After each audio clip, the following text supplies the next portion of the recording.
What's going on, my little Pop-Tart for dinner motherfuckers? Alright, couple of things. One, make this trending underneath. Imagine somebody within our community, super brain, sitting down with the SEC, go SEC, and explaining this entire thing. All the manipulation, all the delays, the barcoding, all the nefarious shit that's going on. Do you support him doing that? Do you think Wall Street can still be saved? So just put that underneath. And for that, I'll reward you guys with the BLACKALICIOUS. Here's the deal. The reason I started thinking about BLACKALICIOUS is because he's a friend from I was a kid. His name is Daryl. Big yoked up monster. This is the motherfucker that wears like overalls, Timberlands, tank top, and a do-rag. And just, and he was a kid. He was just muscular. I mean, he's a scary motherfucker. All he needs is a fucking gold tooth. He fucking motherfuckers melt when they see him. The problem is, he's the biggest, sweetest, fucking lovable guy in the world. Like, for real. Like, he's like the ultimate Negro. Like, it's like when God made him, he fucking chiseled muscles into the motherfucker. His fucking ears probably got muscles. So anyway, when I was growing up with him, one time we went to like the corner store, like in the neighborhood. It's called like a bodega. It's like the convenience store in the hoods, whatever. So we're in there, we're just grabbing some stuff, no big deal. I think we're gonna watch a movie that night. All of a sudden we come out of the bodega and it's like, freeze, strike a pose. It swept up everybody in the corner and grabbed us. We had nothing to do with nothing, but it doesn't matter. When that happens, that happens. But the funny thing about it was the first time I ever got locked up with BLACKALICIOUS. And like, I grew up with him, so for me, it was just like, whatever. It was my super Negroid brother. I didn't even, whatever. You know, he was terrified, because we were going downtown to the bullpens. We were going to the tombs. So anyway, he was like, I never been here. I never been. So I told BLACKALICIOUS, listen, this is how we're gonna survive this thing, because the motherfuckers are wild. We're in a paddy wagon with like 50 motherfuckers like that. Move to the left, I can breathe. So I told him, all you need to do, man, is just shut up and look scary. That's all you gotta do. Just shut up and look scary. So he was like, okay, I got you. And it's true, motherfuckers were looking at him like, oh shit, I don't want to be in a cell with this motherfucker. So anyway, we actually we went down to central booking and to get processed and everything. They took you down to the tombs. They don't call it the tombs for nothing. As we kept going down the fucking system, you start seeing wild motherfuckers in this place. And BLACKALICIOUS is like, oh my God, what the fuck? He was a good fucking guy. He just happened to be like, let me tell you something. If any Hollywood director, casting agent needs a scary black motherfucker to play an inmate, I got the motherfucker for you. I'll even donate the gold cap to put on his team. Anyway, so we go down there and they put us in the holding cell. And in this holding cell, it's like about 20 motherfuckers in there. So obviously BLACKALICIOUS is like, I don't know, because motherfuckers in there rough. So I was like, don't worry about it, man. This is how we go. All right, we're not gonna be together. You be on one side, and the other side. I'll watch your back. You watch my. I was about to say you watch my back, and I said, what the fuck am I talking about? Yeah, I watch my own back. But I told him, just look scary. Don't worry about it. Anybody comes over to you, anybody come fuck around, I'll fucking twist them. No. So anyway, so we're in this fucking cell, and it's the kind of place where motherfuckers walking up to people telling, yo, how you doing? What size is your shoes? Yeah, take off your shoes. Like, the motherfuckers are getting robbed. And I'm like, okay, throughout the night, I know shit gonna go down. That's just how it is. You see motherfuckers walking around in socks. Used to have shoes, and it's just like shit like that. Like take off your sweatshirt.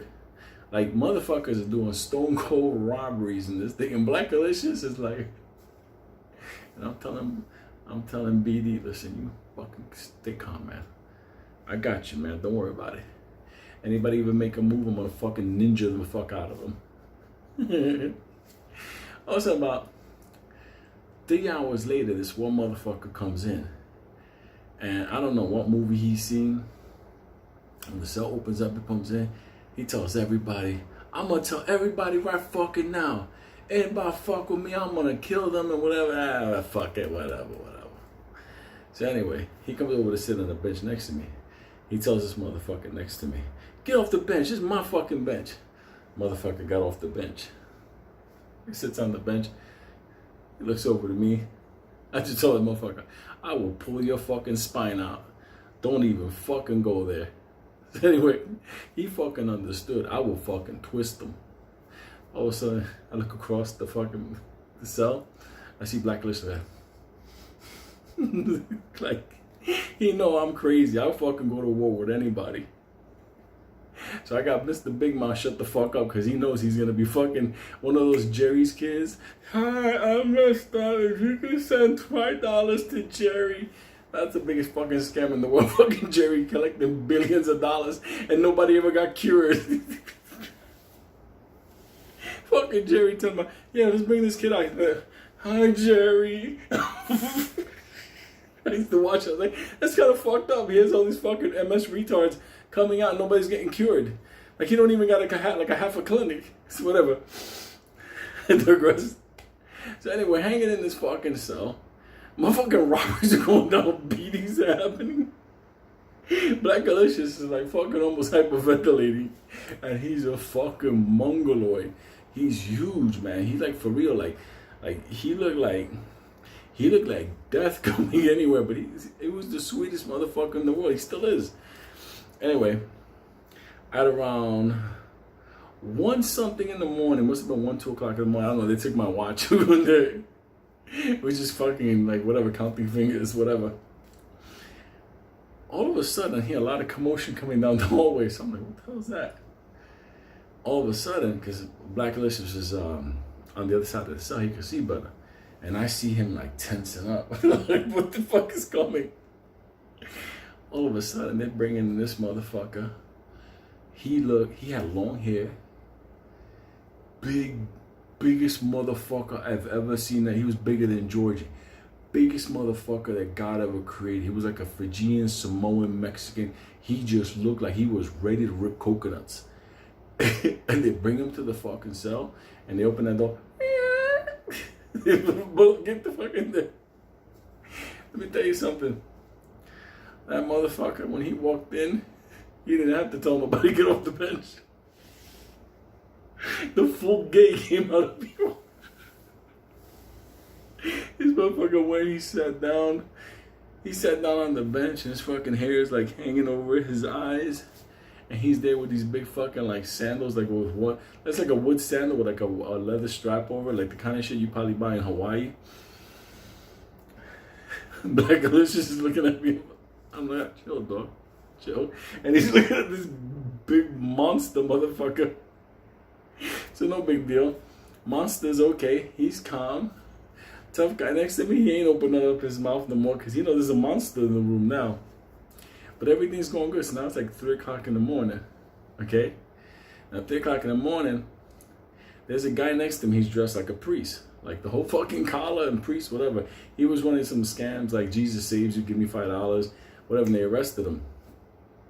But it was funny that guys were coming over to him that were facing like 50 years for narcotics charges. They were like, Father, can I talk to you? Because I'm really concerned what's going on in my life. And this motherfucker was a criminal. He's like, get the fuck away from me, man. I'm a fucking criminal just like you. I ain't no fucking priest. I was like, oh my God. All that long people coming over to confession for this motherfucker. He's regretting he got arrested in a fucking priest outfit. He's I'm fucking, I got over here, I got the Pope over here, I got the ex-tough guy, I got the Samoan murderer that's about to go crazy, and I got Blackalicious across from me. Motherfucker's hyperventilating. Hey, remember Mikey? Remember the bars? That was over at Queens. We were downtown Central Booking. So anyway, the fucking CEO that was running the block, he comes over to us and he's like, you motherfuckers be quiet tonight. I'm gonna get some rest and I'm not coming back for a bit. I don't want any fucking problems. I don't know why fuck he told us that. It's not like we're in control of this. So all of a sudden this motherfucker leaves. We heard the door close. And all of us are just there in this fucking room. And everything was all cool for a while. It's no problem. You know, people start going, start falling asleep, strike a pose. All of a sudden, monster Samoan, Fijian, fucking whoever he was, the son of Khan.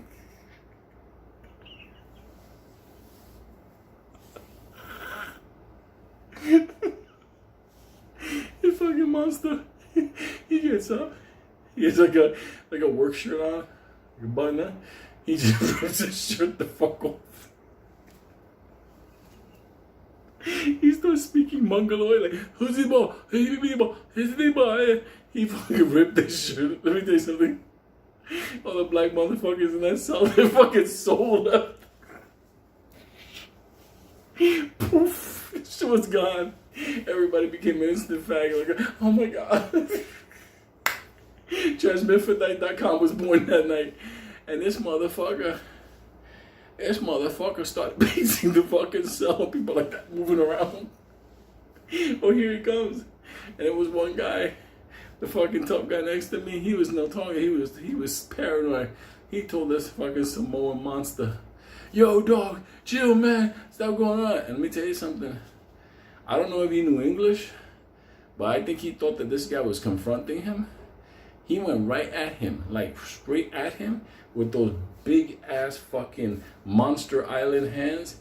He grabbed him and lifted him up like that. Head over here, feet over here like that. Let me tell you something.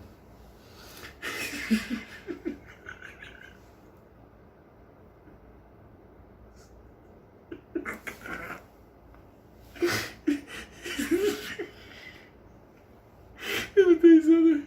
You ain't never seen 20 black men, because I was the only Spanish guy in there. It was 20 fucking black dudes, yoked out motherfuckers from Harlem and fucking all kinds of places. Their fucking soul just disappeared. When you see a motherfucker lift up a big black dude and hold him up, I saw his fucking Timberlands in the air. Holy fuck. What was crazy about it was, Blackalicious, he got up off the bench. He started screaming for the CEO, get the fuck out of here, I can't be here. And what's crazy about it was, I don't know what happened, but the Mongoloid dropped this guy and made a beeline over to Blackalicious.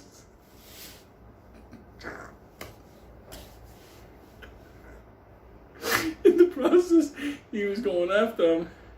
I love this motherfucker like a brother.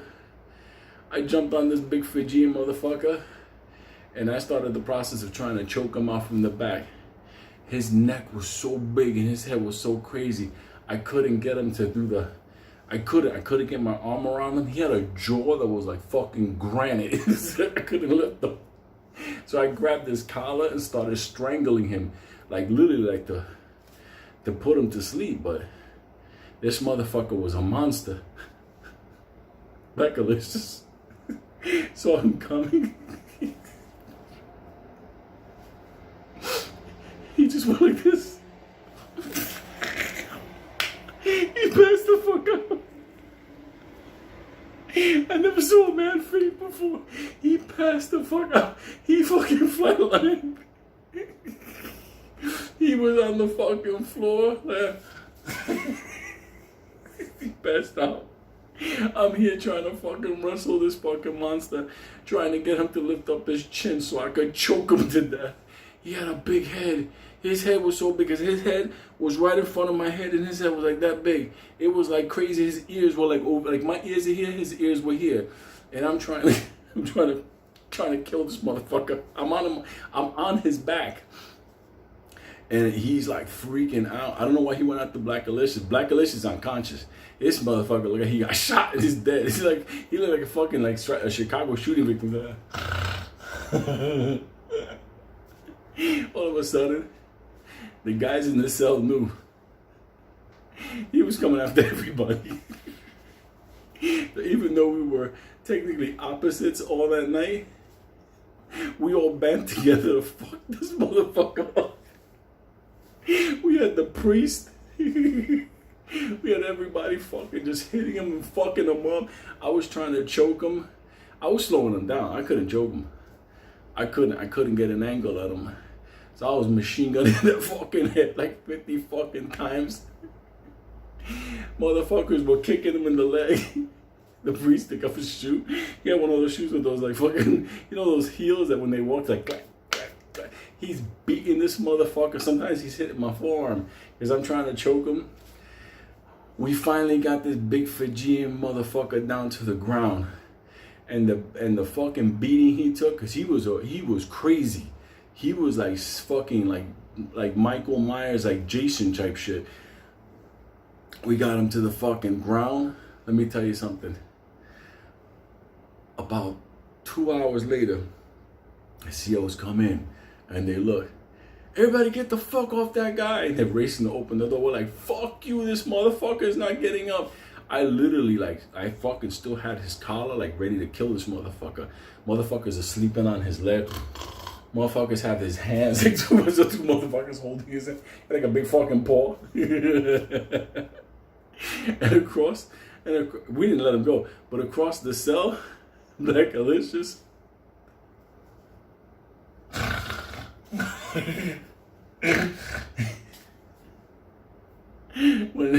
When the COs came in, they had put it was two handcuffs in order for them to reach. They had to restrain this motherfucker. Like he was still like not even Georgie, because Georgie could be whatever. This motherfucker was an immovable force. So anyway, what it was is that this motherfucker, he got arrested, but they didn't classify this motherfucker as like a psych case. He was supposed to go to the fucking loony farm. They were gonna bring that motherfucker to go before the judge in night court or whatever the fuck they were waiting for. It was the early morning, the other shift. And this motherfucker, I don't know, he lost his patience and the motherfucker, he went crazy. But I can tell you one thing. The moral of the story is, I remember when everybody was fearing, not COVID, Lambada, India. Everybody was fearing BLACKALICIOUS. At the end of the day, the real terror was about to come. And that reminds me of this fucking play. Because every time we fucking think something's one way, something else pops the fuck up. So, BLACKALICIOUS, by the way, BLACKALICIOUS was going to call his mom from the phone in the cell. I'm like, what are you doing? What are you doing? I got to call my mom. I'm like, yo, dog, we in here with motherfucking savages. You ain't calling your mom. No, but I got to call my mom. She got to get me out of here. I'm like, dog, don't let nobody hear you fucking talking to your mom. Because we're going to be fucking, it's going to be too many motherfuckers coming up against us. It was funny, we were waiting there for Benny. Because Benny had to pay our bail. 500 me, 500 him. But back then there was no ATMs. So he had to go to the bank. And he was waiting to get the money to come over and everything. So we technically were waiting for Benny to save us while we're fucking fighting the Samoans and he's passed out. It's fucking hilarious, ridiculous night. But just remember one thing. If you ever see a big Fijian Samoan motherfucker, run for your life. And by the way, BLACKALICIOUS, when he woke up, he was like, where am I? What's going on? And the whole cell, we were all together like fucking brothers that just survived the war. We were like, fucking kill that motherfucker. Like, we were all united. Like, we survived. It was like, must have been like 2.5 hours, 3 hours with the monster. He had the biggest fucking toes ever. So his fucking toe was like this fucking, like, it was like a fist. His toe was so big. If he kicked you with that thing, you have to go get an MRI. Sorry, go to fucking sleep.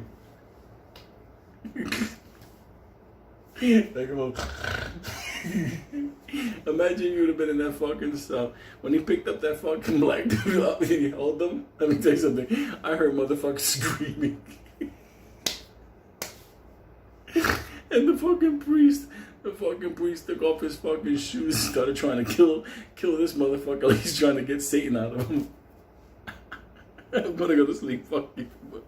I love you motherfuckers. Anyway, I have to do this story. Fuck is wrong with me? I remember this fucking thing.